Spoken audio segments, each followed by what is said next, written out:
Welcome back to another episode of Let's Eat Lunch in My Car and Chat. I got a teriyaki bowl for lunch and I am just so excited. Look at that. And today I thought we could talk about change.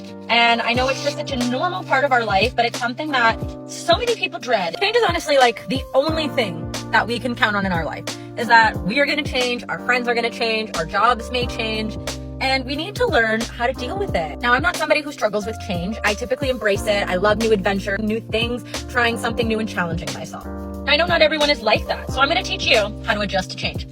So my first tip is probably one that's going to annoy everybody, but it's to see the good in the change. Look for the positive. Now, if this is a really awful change that's happening in your life, you may really struggle to deal with this. But I promise you that every change that happens in your life at some point will lead to a positive experience. Write down something positive. What is one positive outcome that's a possibility with the change that's currently happening? Now, this tip is not always possible because sometimes change comes out of nowhere. But if you have the ability to prepare for the change and you know it's coming, do that. So if it's like a big move that's happening in your life and you have a date, start preparing for things that need to be done. Get yourself organized so that way on the day of your move, you don't feel as overwhelmed. Now, I know not every change you have the ability to prepare for. We don't always get a week's notice, month.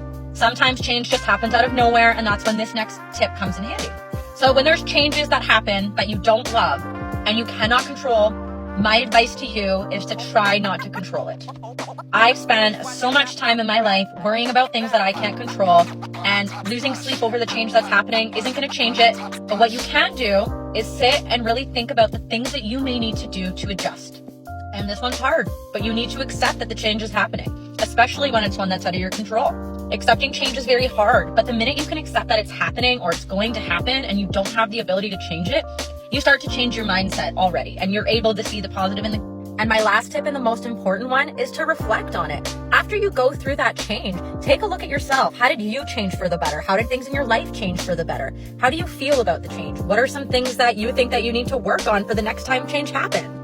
And don't forget to celebrate yourself for going through these things. You know, we struggle a lot with change, but we don't often give ourselves credit once we get through it. The reality is change is just a constant in our life. We'll never be able to completely control everything, and we'll never be able to prevent change from happening at all. The only thing that we do have the ability to do is control ourselves, our reactions, and how we deal. Good luck, you got this.